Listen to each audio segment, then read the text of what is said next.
I've represented India in badminton at the Athens Olympics in 2004 and played for the country for almost 10 years.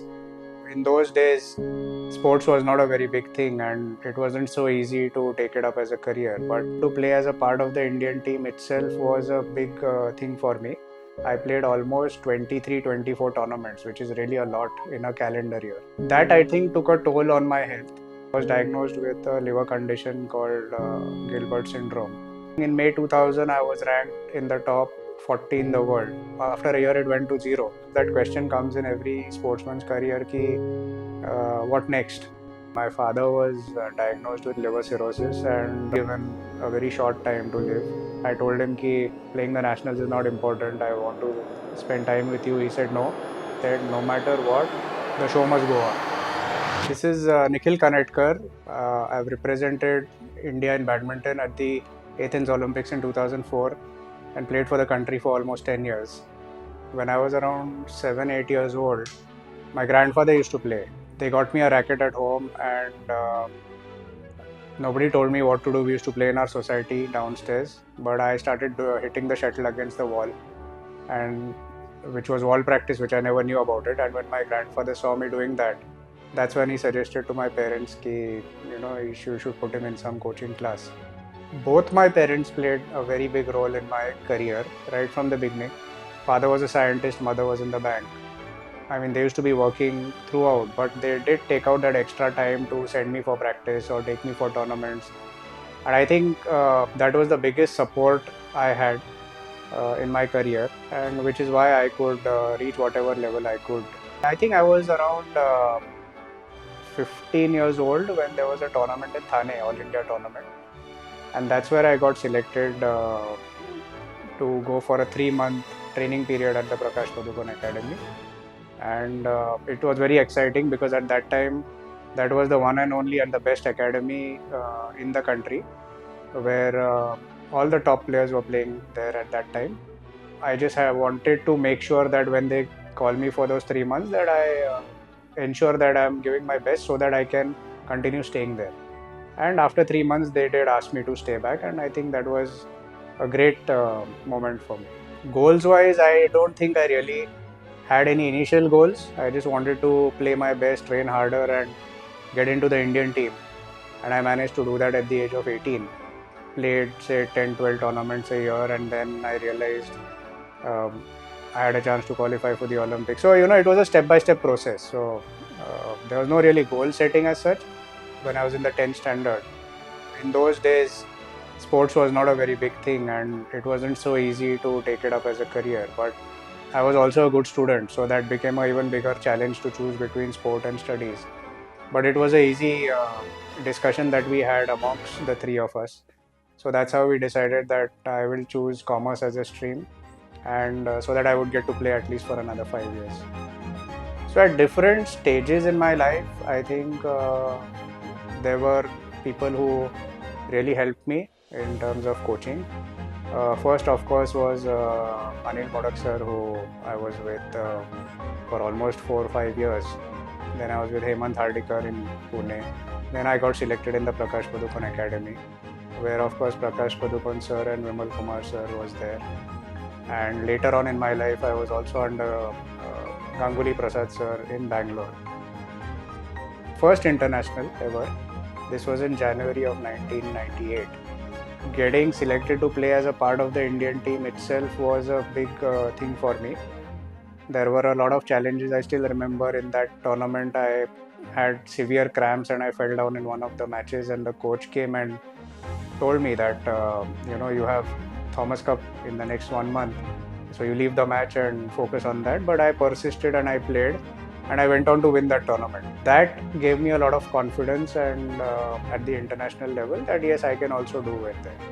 I started playing tournaments. In those days, there was not much of planning. Getting to play itself was a big thing.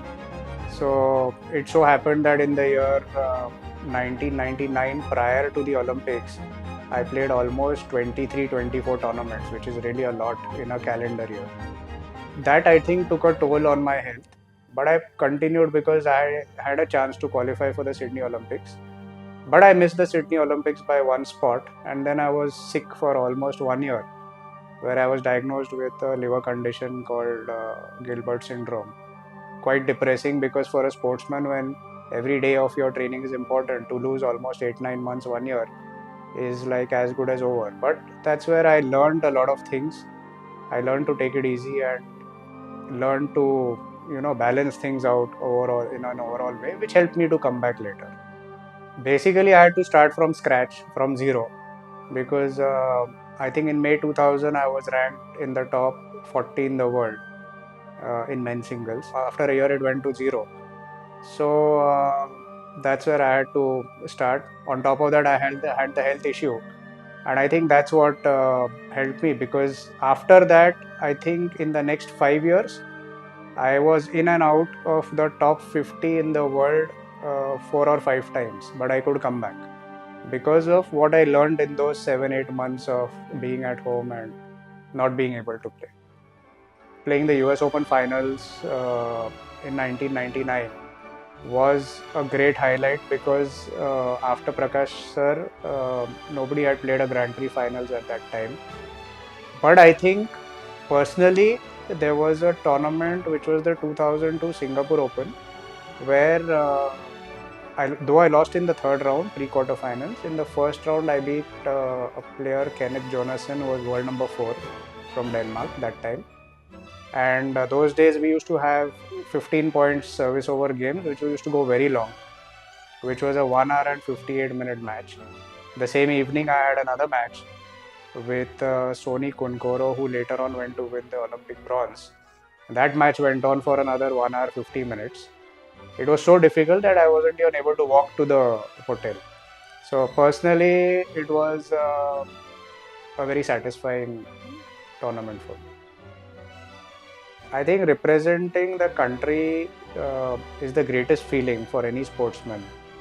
Uh, so I still remember for the Olympics, when you walk into that opening ceremony, that feeling is indescribable, and it's the most amazing feeling. When they call out your country's name, you have a flag bearer, and you're walking in that group. I think that's the best feeling for any sportsman, along with also those who have been on the podium, and when you get to hear your national anthem. And I think these are feelings which cannot be described, and can only be experienced. So there was this time in 2017, my father was diagnosed with liver cirrhosis, and a very short time to live. I had not played badminton from the time I started the academy. Yes, I used to play with the kids, but not professionally as such. I was around 38 at that time, and he wanted me to play the Masters Nationals. So because of that, I trained a little bit, and I went to the Masters Nationals, and I won the national championships. In September of the same year was the Masters World Championships, also in the same venue in Cochin.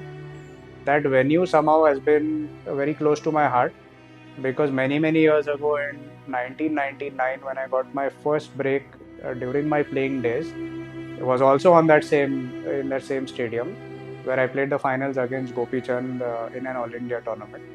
2017 September, after I had won the 35 plus nationals, and the World Championships was coming in, and I told my father, because he was by then he was in the ICU, and I told him that again, playing this is not important, and he said, no, I want you to go there and win a medal. I told him that playing the nationals is not important, I want to spend time with you. He said no. I still remember what he said that time. He said, no matter what, the show must go on. I remember father being in the ICU. I used to come to the academy, do the academy work, train, then go back at night, sleep in the ICU sometimes. I managed to win a bronze medal at the World Championships. So which was an extremely happy and proud moment for me. I came from the airport, straight went to the hospital, and by then my father was very weak, and that night he slept with that medal on his neck, and unfortunately 10 days later we got him home and he passed away.